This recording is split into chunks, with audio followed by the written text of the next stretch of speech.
Hi, everybody. This is Dr. Dain here, and I'm here with a wonderful and amazing person. Her name is Terrie, and we're talking about the research project she has recently completed on access consciousness bars.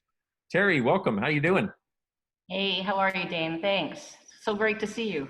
Oh, it's great to be here with you, and I'm excited. It's like in having done these bars myself for 18 years and seeing the changes they create, like nothing else on the planet. So nice to get the scientific perspective of a lot of things of, hey, this is actually happening, but also, the extent to which it is, but also with the brain mapping, which we're going to get into, how you're actually able to scientifically acknowledge what's occurring. Yeah, it was really cool. And you know what's so interesting, Dane, is that I kind of looked at it and went, how is it possible that by touching points on the head, this much change could occur in such a short period of time? Like it blew my mind. I sometimes think that, like a hammer upside the head might create change instantaneously too, but that doesn't seem to be a viable option in most people's worlds. So can you talk a little, before we get started into the project itself, can you talk a little bit about your background and your story and, what your credentials are, how you got here, that sort of thing? So I'm a PhD and Doctor of Natural Medicine. My specialty is in quantum medicine. So, which the premise of which is everything is energy, and I truly believe that the fabric of the universe is coming from energy, really at some level.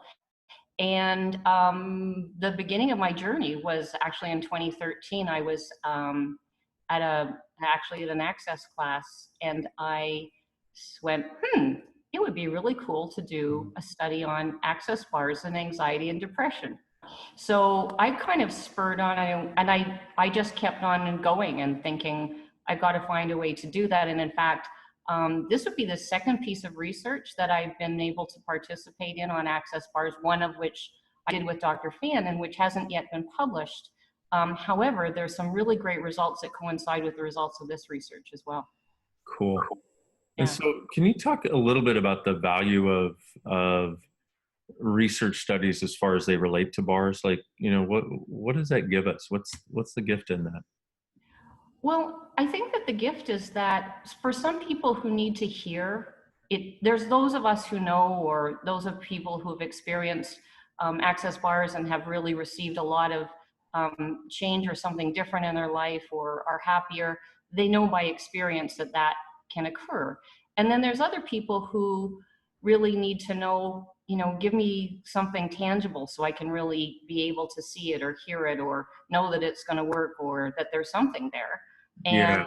and I think that the more people who are doing things around energy work or energy medicine or and including access bars will allow people to really see that that's a way that they can also have change for themselves, regardless of whether it's for health or for happiness or whatever. Yeah.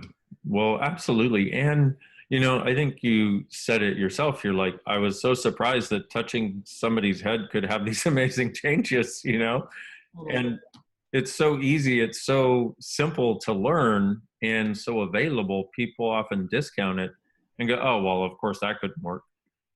Or unless, and I would say it falls into two camps. There's that, and then there's the other side of those of us who have had it where we're like, it works. I have no idea how, but it definitely works. So can we talk about the study and, what you found as it relates to bars and depression and anxiety?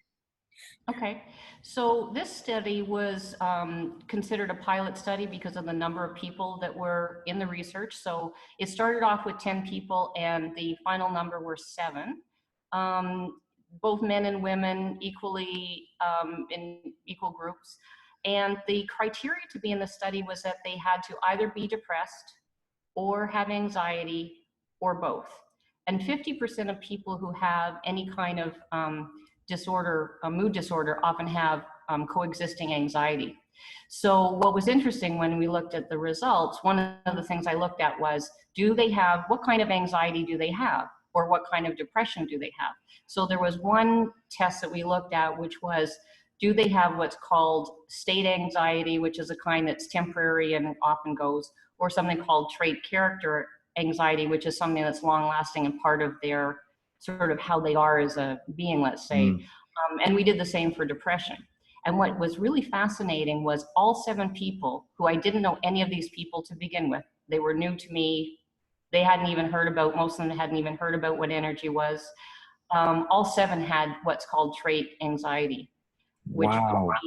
whole life was really, that was their operating system basically. Whoa. Wow. I didn't know that piece of the information. You just brought me to tears on that one. I mean, because, I obviously know the results of the study too. Wow. That these Yeah, people had this, it's called trait anxiety for a reason. It's one of their, the traits they're expressing in their world constantly. Wow. So, yeah. And 2 would be considered having trait depression. So it was quite interesting to have that kind of thing show up for a piece of research with, that few wow. people. So Yeah. or is this the point at which we cut to the chase and tell them what we found in the research? We could do that. You want me Okay. angling a little longer? So, there were 4 tests. The ones that were most remarkable. So I did 4 tests: 2 for anxiety and 2 for depression. Part of the reason you would do that is to double look at, the results. The questionnaires were different for each one of them. And for the Beck anxiety inventory, which is a standardized test method, psychological testing method, the results had an 84.7% change in the mean, or the average change for between the pre-score and the post-score for Wow. anxiety. An So 84.7, an 80, let's call it 85, an 85% change. that's right. And the range was anywhere from 100% to like something like 53%. So that's how you get Wow. that in between score. So some people, like one of the people, had 100% change. Yeah. Wow. And And then, when you have something like that, I mean, when you have somebody who comes in, they get their bars run for how long was the session? oh, okay, sorry. The session was one session and it was 90 minutes long. Okay, so this is one bar session, 90 minutes long, and these people are self-reporting 85%, an average, let's say, of 85% change. So That's at correct. least, and the lowest person was 53%. That's right. And the highest was Oh, man, God, the gift. I'm probably not supposed to cry on this video, but man, this is why we do what we do. I mean, this is just, oh my God, the fact that, I mean, a 50% change, and most of these people have probably been trying everything under the sun to get some sort of change. And the fact that you said, they had no idea what energy was, you hadn't met them before, that 100%. also for me validates that it is about the bars and it's not, people coming and going, oh, people that have never heard of it. No, and it was quite remarkable. And the same kinds of results were seen in the other tests. So the Beck Depression Inventory, which I use for one of the depression scales, had an 82.7% change as an average score. So Wow. they really reflected the same. And what was also interesting, Dane, is that um, the people who were in the study, they actually all had like a pretty broad distribution between mild to severe. So when it came to anxiety, like there was like at least 1 or 2 people in the severe category, and then a couple in the moderate category, and then the rest were in the mild category. So it was really broadly distributed across. Right. And yeah, so that was really interesting because we got a really great mix. Wow. Well, Yeah. and I mean, if it's like, but I look at that, having looked at many studies myself for different reasons, especially going through chiropractic school and seeing the efficacy of different methods. And then when I was researching depression myself, when I had it before bars, trying to find something that actually worked was practically non-existent because no matter what I tried, it never created a 50% result, especially in an hour and a half, you Yeah. know and the average being 85% for people who have this once again as one of their fundamental traits. So this is amazing.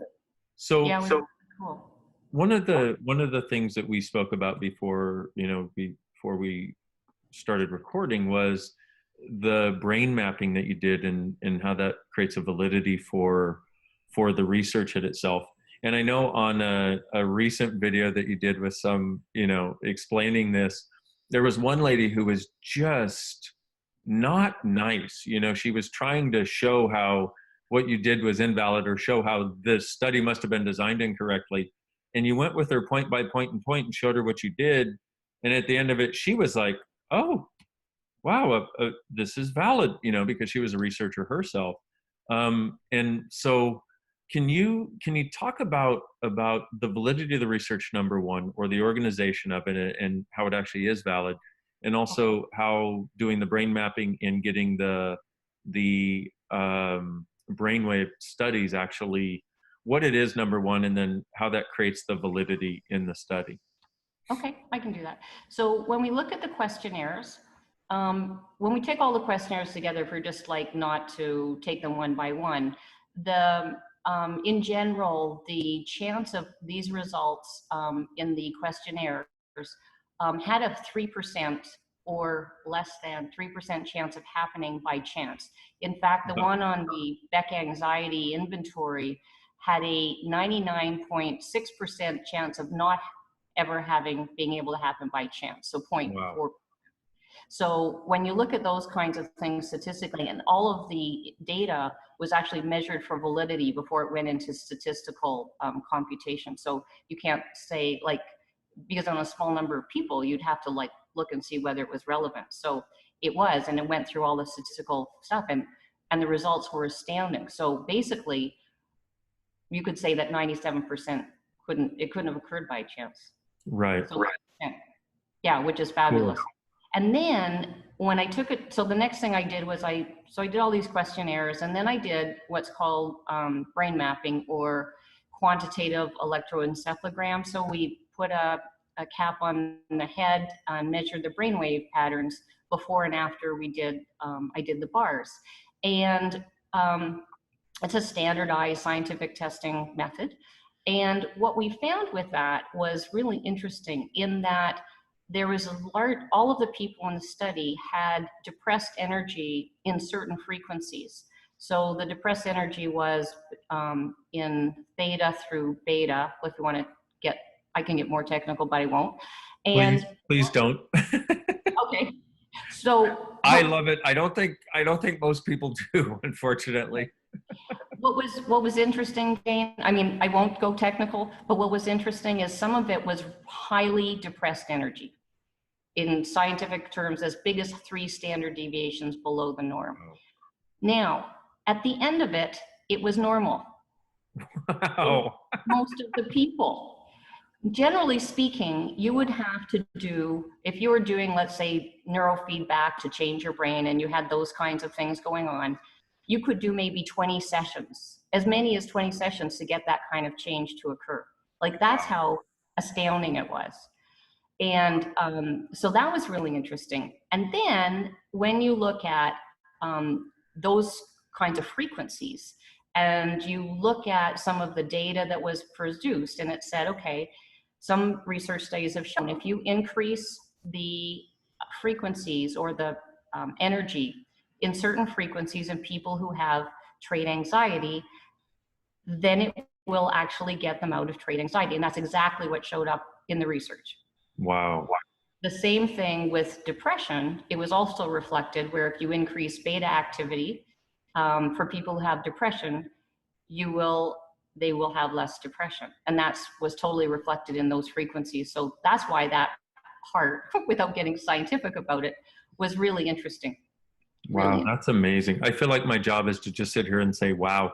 And I don't really have another word other than, oh my God, how friggin' awesome. I mean, wow, and I gotta say, it's like, for me, Access literally saved my life 18 years ago. Actually, getting a bar session literally saved my life 18 years ago.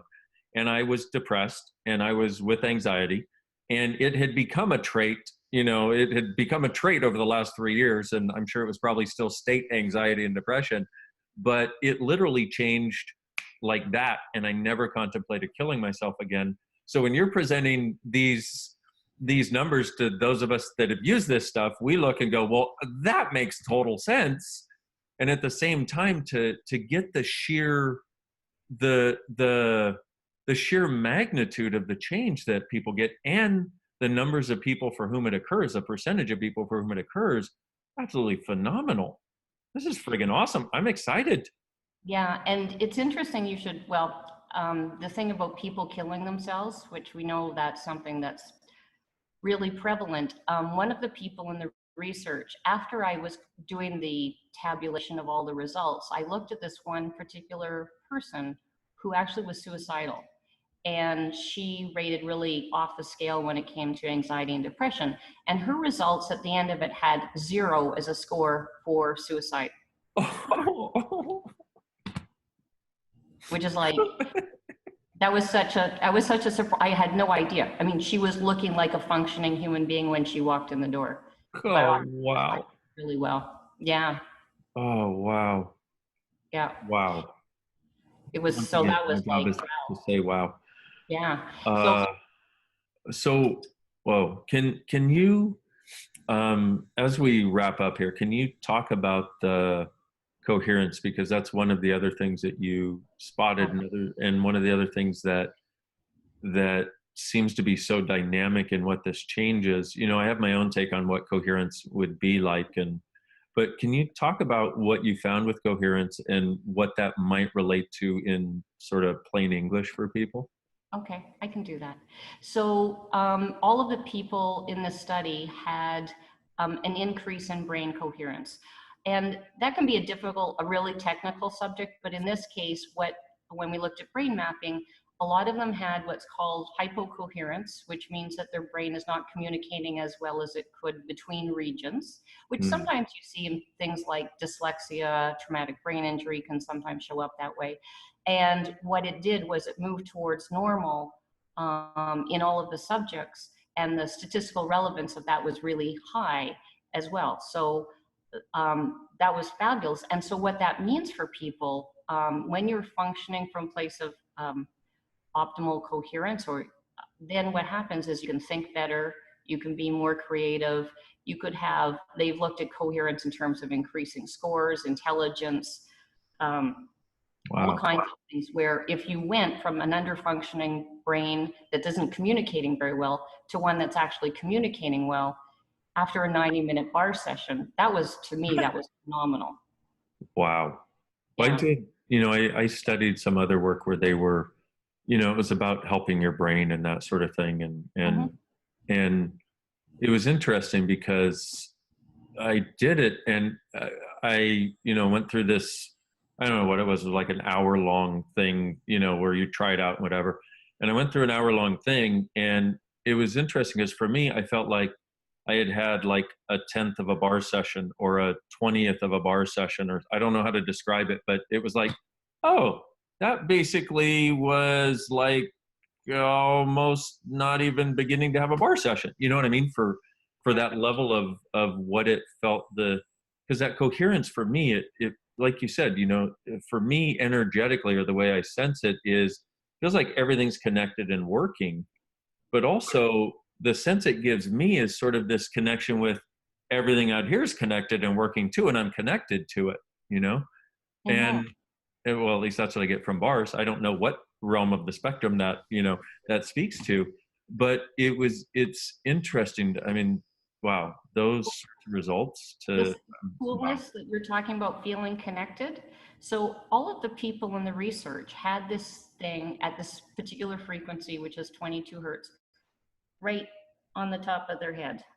It showed up in their brain map, all of them, as being highly active, which is usually about high engagement, like that particular frequency is about integrating new information and yeah, high activation. Wow. So it might be, could mean anything. That is so cool. And I mean, so if guys out there, if you watch the video this far, obviously there's something about this that is speaking to you. I'm really excited because I've been doing this 18 years, teaching it to people for 18 years. There are literally millions of people around the world doing this right now. And I've been fortunate to meet hundreds of thousands of them in the 18 years I've been doing it, since I got my life saved 18 years ago. But never having any research, I just knew that it did something that contributed to people. And with Terrie coming along and showing us that, look, there's actually something happening that is not only, one of the things I love about it is it's actually reproducible. And it's reproducible. And this is not something where, oh, you must become a bar's master, and once you become a bar's master, then you can give this gift to others. This is like, hi, I'm Bob. I don't know what the fuck energy is, but guess what? I want to learn this. And you put your hands on people and shit changes. It's like, it ain't brain surgery. So I just wanted to make that point in case people are sitting and going, oh, well, they have a study, so it must be scientific and you must be a master. And no, man, this is for all of us. This is a tool that's available for all of us. One of the things I'm excited about, Terrie, is the possibility of studying traumatic brain injury, PTSD, because we've seen it with people who come and do this work, especially PTSD. I mean, the stories that I could tell you, the hundreds of people that I've seen that totally eliminated PTSD from their lives using bars and other access consciousness tools is off the charts. So I'm really excited for what is possible ahead. Oh, yeah. So I'm already starting to write the next two pieces of research, and one of them includes that subject for sure, and probably a larger study, longer term, on anxiety and depression, and the addition of stress and pain within that study, which will make it really interesting to see what the effects are on that. So it'll be Awesome. I yeah. am very much looking forward to that. And Terrie, thank you so much for being with me today and thank you for having the balls to go do this. That may seem inappropriate to say to a beautiful woman, but thank you for having the balls to go do this, and the willingness to actually put it in this framework that everybody out there in the world can understand. Thank you so much. You are so welcome. Thank you. Thank you. Okay, and everybody out there, you can go to accessconsciousness.com to find out more. You can go to, what is our bar's website? accessconsciousnessbars.com. Access the bars, accessthebars.com. See, I don't go to the bars website very often because I already know all the people who run the bars. So accessthebars.com. Go there and you can find a bars practitioner. You can find a bars practitioner to get your bars run. You can find a bars facilitator if you want to take a bars class and learn how to do this. And get this, guys, the class is 1 day long. And it really is something where you learn this and you can do it for people after that 1 day. We wanted to make it easy, and hopefully we have. So thank you all so very much for watching. Terrie, thanks again, and we'll see you all soon. Bye.